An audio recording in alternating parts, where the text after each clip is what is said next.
Review time. Now, what am I going to review this time? I've reviewed knives, which is my main passion.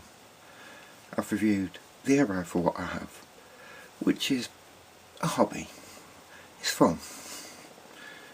This time, I'm going to review this bit of kit. The Sony Xperia T. You could call it the James Bond phone, because in Skyfall this is a phone James Bond uses. It is on an Android system, which means a multiple stage home screen. That is the main one with the icons. Now, graphically, what is it like? This phone, when it boots, actually uses the Sony Bravia TV HD screen, which leads to quite good graphics on it. I'm particularly using this game as I'm sure you will know, it is a high intensity game.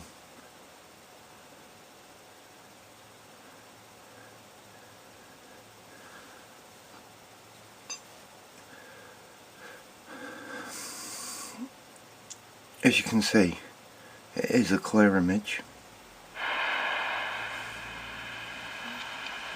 on all aspects.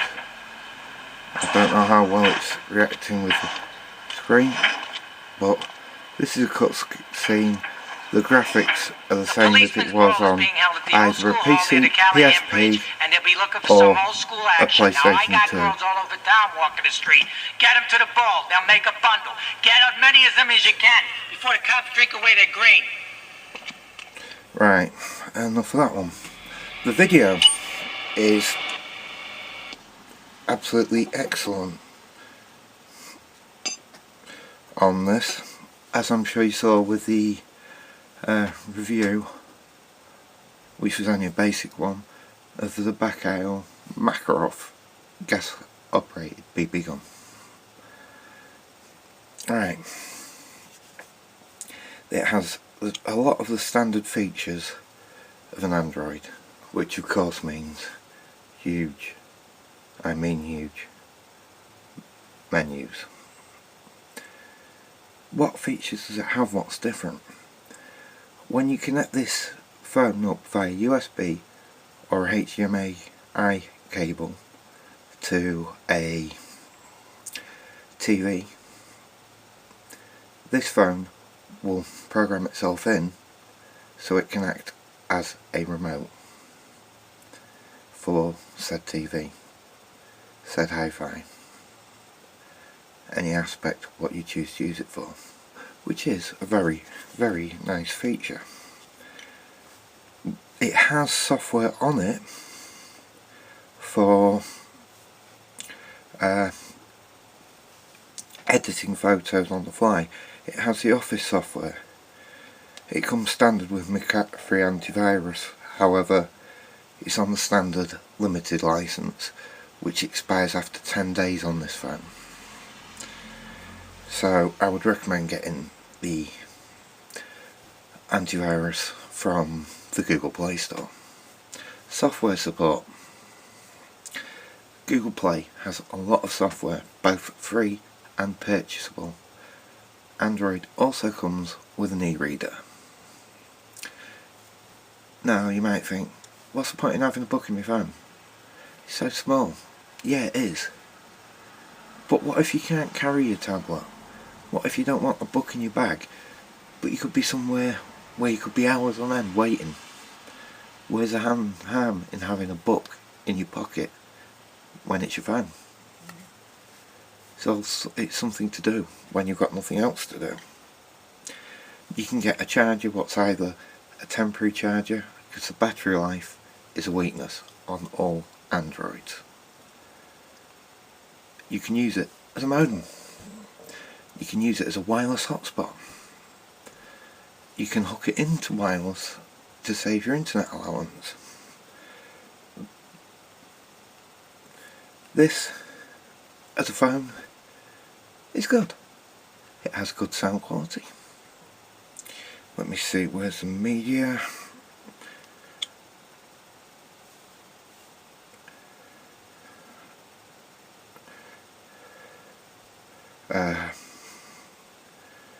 This is... No, it's not my musical taste. It is just one which came with the phone. However, it gives you an idea of the sound level of the speakers.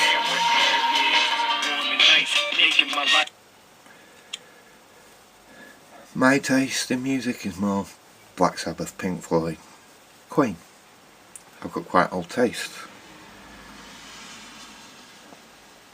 So, if you're looking for a phone, if you don't already have an Android, and you're looking for one which is reasonable, I can still see at a 90-degree angle all the icons. There is no screen distortion. I don't know if you'll be able to pick that up. I don't know whether you'll be able to pick that up, how clear it is. It's not perfect, but it's usable. So, just give it a consider. If you've already got an Apple, say an iPhone 4S or 5, it's not really worth you upgrading to this one. There's not that much difference. If you've got a Samsung Galaxy S2, there's not that much difference. But if you're on an older or an entry-level Android and you want to get a close to the top end one for your first major Android, then consider this one.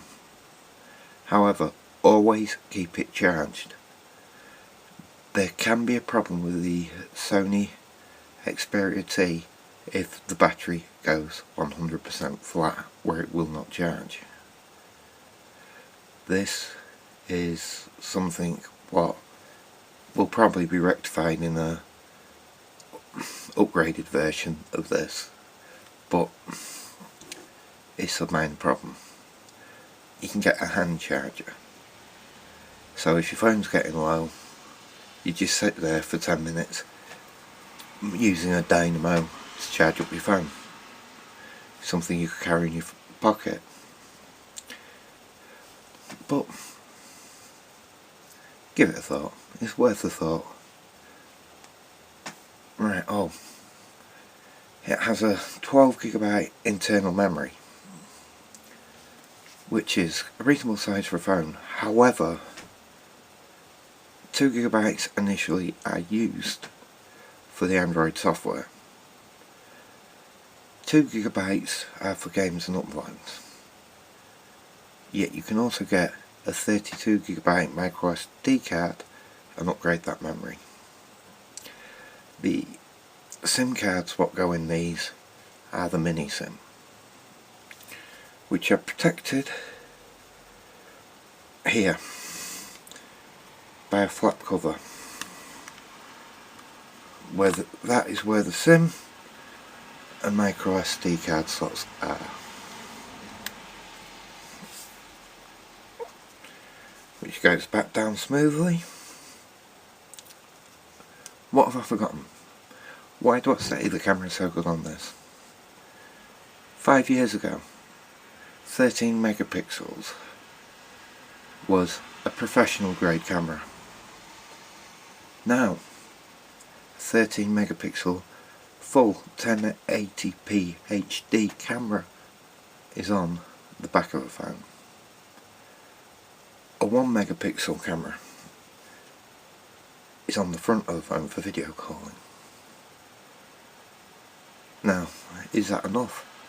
I'd say so, wouldn't you? Thanks for your time, and see you later.